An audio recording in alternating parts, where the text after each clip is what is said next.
Okay. can we get a schedule of meetings and times? Yeah, I know I said I was going to do that, and things got a little fouled up, but Yeah. we'll put something together. Thank you. Yeah. Sorry. No, it's fine. Just thank you. I know everybody's busy. So we'll move on to the staff reports. Brenda's here with us tonight, so I'll do the library first.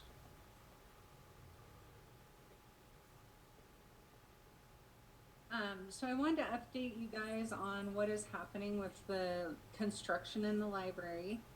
The library is currently closed to patrons coming in. All the books are covered with sheets of plastic, and they have been replacing ducts on the lower where we're at now with the library. And then in the upstairs, they're doing all the framing. And so I've attached some pictures of the upstairs, and it is under admin reports, and it's attached under boards and staff. So you guys can, at your leisure, click on those and you'll be able to see some of the work that they've done. I am still checking books in and out. I have people, they come in the city hall and then they tell me what they want, or they have me go pick things out for them. But I'm not allowing people into the library while all of this is going on. I applied for some STEAM grants for kids so that I can still do some programming even if we can't do it in person. And I did that last year too, so I'm just trying to apply for that again this year. And then I've got some adult programming stuff coming as well, so that we can include young adults and adults in this.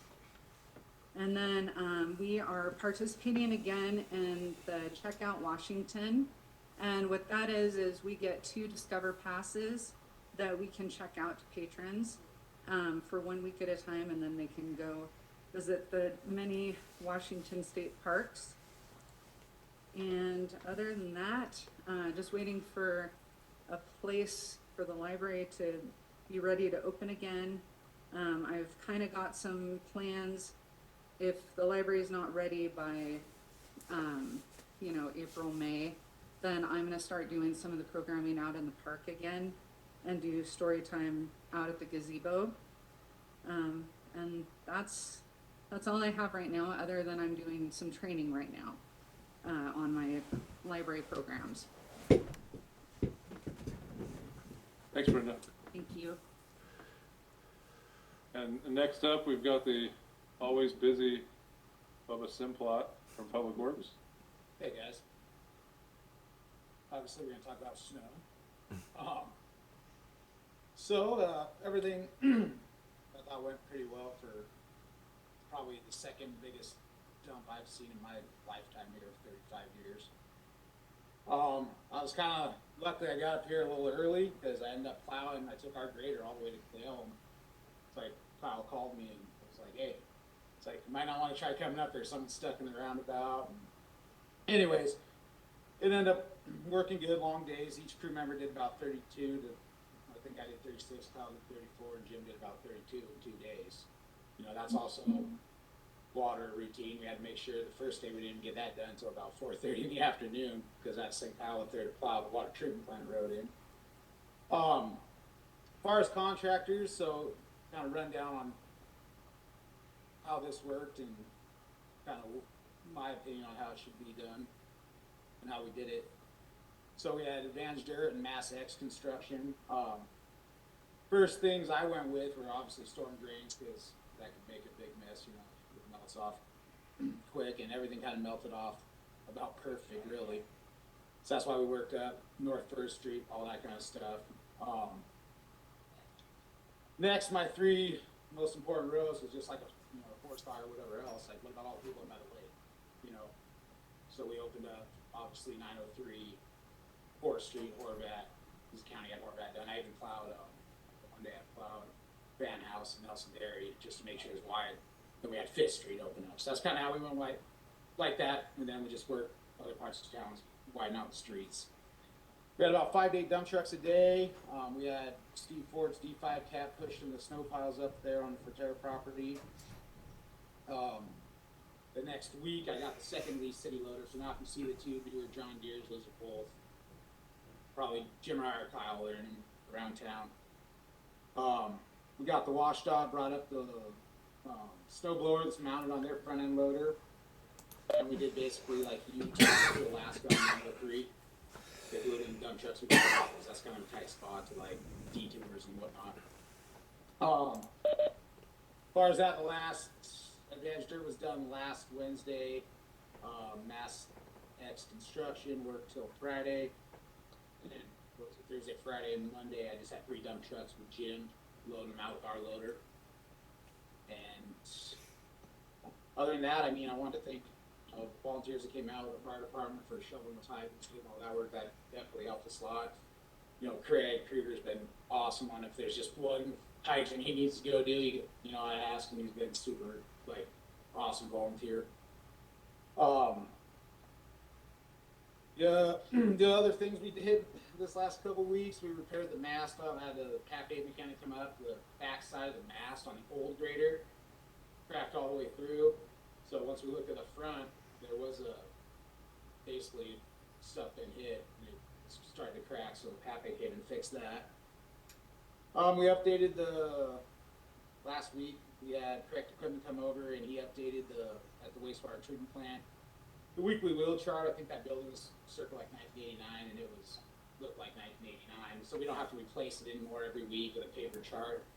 Basically, the mission system that he put in, it'll read our like million gallons a day, our total flow, everything just goes to the cloud, and then I can look it up online, it gives me a daily report, and then I just email that to like Veolia for our sewer reads, and then it'll create a chart online. So, I mean, we can make it look like an old wheel chart. So no more of the record player style. No, well, they quit working, and Jim like replaced the motor probably. Mhm. It's like $200 but it's like fire week. So, anyways, it'll chart it all out. And there's Awesome. yeah, so that's done. Like, unless you guys have any questions, the only other thing I really want to say is with everything going on with the snow, the explosions, like, I mean, I want to say thanks to Roslyn, you know, the community, the people that live here. You know, there's always, you know, a few bad apples here and there, but just plowing snow, watching people help with the explosions. People are so awesome, you know, they come up like, hey, they bring out their pot of coffee on a long day in the grader, you know, they want to, hey, you need a sandwich or something, man. I mean, it's what I remembered in Clem when I was young, you know, so that was really cool, you know, to me and to the guys. I thought it kind of showed what a small town does, you know, when bad stuff happens or tough times happen, how they come together and all help each other, so. Other than that, if you guys have any questions, feel free. Thanks, Bubba. Good report. Questions, comments? Thanks. Thanks, Bubba. Good job, Public Works.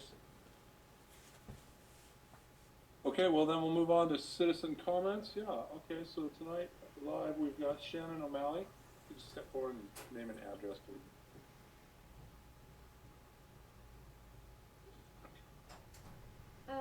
My name is Shannon O'Malley. I live at 203 East Washington Avenue, and I have been working for the past 3 years to restore the old Cometto boarding house. As owner of a historical Roslyn building, I consider myself the caretaker and custodian of a history and place that doesn't solely belong to me. My boarding house is also the boarding house of the Meritage Glando family, who owned the house for most of the century. It is also the boarding house of Joseph Cometto, the original owner who spent nearly all of his life as an American immigrant keeping and caring for the house. It is also the boarding house that started countless other immigrants on their new life in America. When I committed to the restoration and preservation of this property, I committed to the preservation of Roslyn history, which belongs to all citizens of Roslyn, past and present. Through my experience working with the city government over the past 3 years on this effort, I have found the values and priorities of the city to be completely out of alignment with this attitude of historical custodianship. I have faced an attitude of distrust and dismissiveness. My efforts to prioritize the safety and security of the building have been pushed off for years. Specifically, I have asked to replace the broken concrete slab with a modern reinforced slab that would provide the building with a much stronger structural diaphragm to prevent damage from something such as snow load. I am unable to replace my windows and doors, which continues to threaten the safety and security of the building. I am consistently met with the answer no, or otherwise been told I must accept my place in line of others facing continual delay. I have been told by the city planner that my building is not historic, and it is not the priority of the city to help owners of historic buildings preserve those buildings. Furthermore, she has stated that parking is a greater priority to the city than saving this 110-year-old building of cultural significance. This is in direct contradiction with the Roslyn Comprehensive Plan. This plan states, as the first objective of the city's vision statement, to preserve and enhance the historic and development pattern of the community, and maintain and strengthen Roslyn's designation as a National Historic District. Historical preservation goal number 5 is to preserve, maintain, and enhance existing commercial structures and encourage development that reflects and enhances existing historical features and buildings. This goal is supported by HP policy number 5-1, which is to assist landowners, contractors, and developers in finding appropriate uses for historical structures. Despite these objectives being clearly stated as the priority and responsibility of the city, I have received an antagonistic and unsupportive response to my efforts as caretaker of this building. I believe this lack of care should be disqualifying for members of Roslyn local government. All members of the city council, planning committee, and mayor should resolve to assist owners of historic property in their efforts to preserve them. Anyone who is unwilling to prioritize the goals of the comprehensive plan should be disqualified from their service to the city. The work of historical preservation is difficult, expensive, and painstaking. We deserve a government that helps us reach those goals rather than seeks to block us. Thank you. Appreciate it.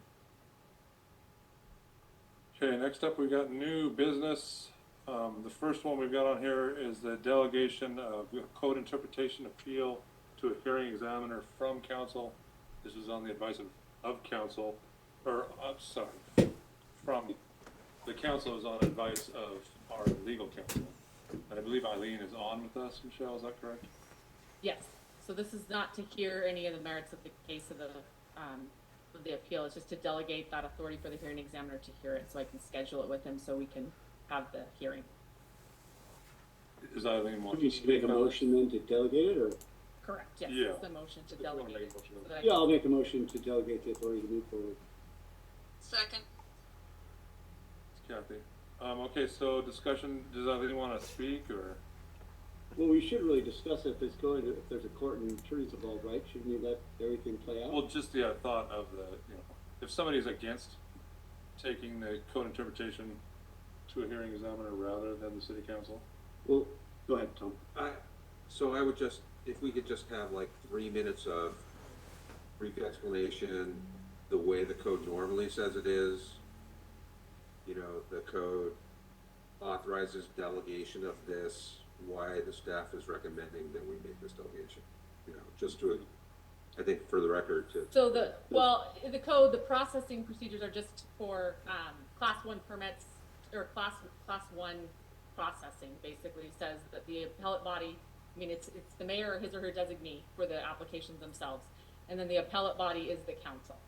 So, the footnote 9 underneath that table basically says that the council can delegate that authority to the hearing examiner to hold the hearing, conduct the hearing, and to decide on that appeal as a third party, non-partial, uninvolved party for that. And so, as we've discussed before, that was why we changed a lot of those dynamics. This one is a different type of appeal that we haven't had in the past. So that's kind of in the discussions with Anne Marie and Eileen. This was their recommendation as well, as to have. So it's appealing an interpretation is what they're asking for. And it's an appeal of a Appealing code the interpretation, that was correct. put out, and so, instead of actually coming to council, which really it's out of our realm and out of a lot of people's realm, in the sense of putting it to a third party is what you're saying, which is out of our, completely separate from Roslyn, and they'll make the judgment on their own on where it sits. Based on the code. Okay. I think this is a really healthy way to handle this. I think it makes it more non-judgmental. It's difficult to, if you don't have understanding of the language or how it works to, as a Roslyn resident, not to keep your heart out of it. And this kind of makes it It's interpreting words, interpreting the language and what the words mean. So I think it's a great idea. Yeah, I think an independent source makes the most sense. I mean, we're going through complete code restructuring in certain areas of our code because of anticipated people that thought code, they knew how to read code and how to write code, and we found ourselves in trouble. So I think it's best that we don't bring it to council at this point and move it forward to an independent group. Appreciate the positive comments there, Janine, means a lot. Thank you. Any other discussion here, council? All in favor of delegating the code interpretation appeals to the hearing examiner, say aye. Aye. Aye. Anybody opposed, say nay in your name, please. Last up, I included, or staff included, just a snow emergency update and financial review. It just shows you day by day what we were getting charged. Each one is a separate